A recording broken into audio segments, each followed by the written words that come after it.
வணக்கம் நண்பர்களே. நாளொரு கதை. கதை எண் 67. கற்றுக் கொடுத்தவர்கள். சொல்பவர் எஸ். தண்டபாணி, பொள்ளாச்சி.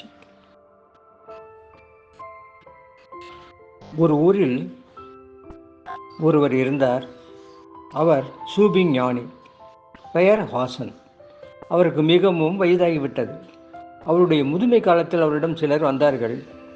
ஞானியிடம் பேசிக்கொண்டிருந்தபோது அவர்கள், உங்கள் குரு யார் என்று கேட்டார்கள். ஞானி நிமிர்ந்து உட்கார்ந்து, எனக்கு ஆயிரக்கணக்கான குருமார்கள் உண்டு. அவர்கள் எல்லாரையும் பற்றி நான் சொல்வதென்றால் காலம் போதாது. ஆனால் முக்கியமான 3 பேரை மட்டும் நான் உங்களுக்கு சொல்கிறேன் என்றார். சொல்கிறார். அந்த 3 பேரில் ஒருவன் ஒரு திருடன். நான் ஒரு சமயம் ஒரு பாலைவனம் வழியாக சென்று கொண்டிருந்தேன். அப்போது வழி தவறி ஒரு கிராமத்திற்கு சென்று விட்டேன். அது இருட்டு நேரம், நடுராத்திரி, ஊரே உறங்கி போயிருந்தது. அந்த நேரத்தில் ஒரு ஆள் மட்டும் ஒரு வீட்டு சுவரில் ஏதோ செய்து உள்ளே நுழைய முயற்சி செய்து கொண்டிருந்தான். நான் அவனிடம் சென்று, நான் இன்றைக்கு இந்த கிராமத்தில் எங்கே தங்க முடியும் என்று கேட்டேன். அதற்கு அவன், இந்த ராத்திரி வேளையில் அது மிகவும் சிரமம். ஒரு திருடனோடு உங்களால் தங்க முடிந்தால் நீங்கள் என்னோடு தங்கலாம் என்றான். நான் அவனுடன் 1 மாதம் தங்கியிருந்தேன். ஒவ்வொரு நாள் இரவும் அவன், இப்போது நான் என்னுடைய வேலைக்கு போகிறேன், நீங்கள் ஓய்வெடுத்துக் கொள்ளுங்கள் என்று கூறிவிட்டு செல்வான். அவன் திரும்பி வந்ததும், இன்றைக்கு உனக்கு ஏதாவது கிடைத்ததா என்று கேட்பேன். அதற்கு அவன், இன்றிரவு ஒன்றும் கிடைக்கவில்லை, நாளைக்கு மறுபடியும் முயற்சி செய்வேன் என்று சொல்வான். அவன் ஒருபோதும் நம்பிக்கை எழுந்ததே கிடையாது. எப்போதும் மகிழ்ச்சியாகவே இருந்தான். நானும் நீண்ட காலமாக தியானம் செய்து கொண்டே இருந்தேன். ஆனால் ஒன்றுமே நடைபெறவில்லை. அதனால் நான் என்ன செய்தேன் தெரியுமா? மனம் வருந்தினேன், நம்பிக்கை இழந்து விடுவேன்.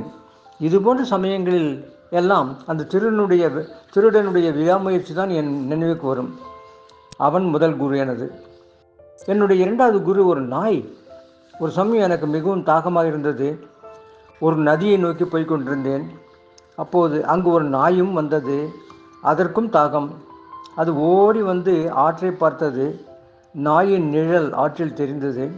அதை பார்த்து நாய் பயந்து விட்டது. அதாவது அது தன் சொந்த உருவத்தையே கண்டு பயந்து அதை பார்த்து குறைத்தது, திரும்பி ஓடியது. ஆனாலும் அதற்கு தாகம் அதிகமாக இருந்தால் அது மறுபடியும் திரும்பி வந்தது. இப்படி சில தடவை செய்தது.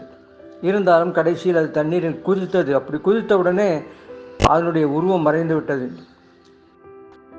அதை பார்த்து நான் என்ன புரிந்து கொண்டேன் தெரியுமா? எவ்வளவுதான் பயம் இருந்தாலும் கூட ஒருவன் தைரியமாக காரியத்தில் இறங்க வேண்டும் என்று புரிந்து கொண்டேன். இந்த போதனை எனக்கு அந்த நாயிடமிருந்து கிடைத்தது. என்னுடைய 3வது குரு ஒரு சின்ன குழந்தை. நான் ஒரு சமயம் ஒரு நகரத்திற்கு சென்றேன். அங்கு ஒரு குழந்தை எரிந்து கொண்டிருந்த ஒரு மெழுகுவர்த்தியை எடுத்துக்கொண்டு வந்தது. நான் அந்த குழந்தையிடம் வேடிக்கையாக, பாப்பா, இந்த மெழுகுவர்த்தியை நீயாகவே கொளுத்தினாயா என்று கேட்டேன். அதற்கு ஆமாம் என்று குழந்தை பதில் கூறியது. சரி, இந்த மெழுகுவர்த்தி இதற்கு முன்பு எரியாமல் இருந்தது, இப்போது எரிகிறது. இந்த மெழுகுவர்த்திக்கு வெளிச்சம் எங்கிருந்து வந்தது என்று எனக்கு காட்ட முடியுமா என்று வினவினேன்.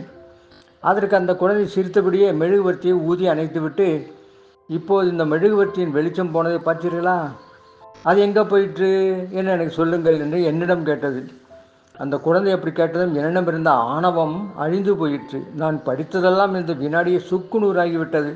என்னுடைய முட்டாள்தனத்தை நான் உணர்ந்தேன். மேற்கூறிய விவரங்களை அந்த ஞானி தன்னிடம் வந்தவர்களுக்கு விளக்கமாக கூறினார்.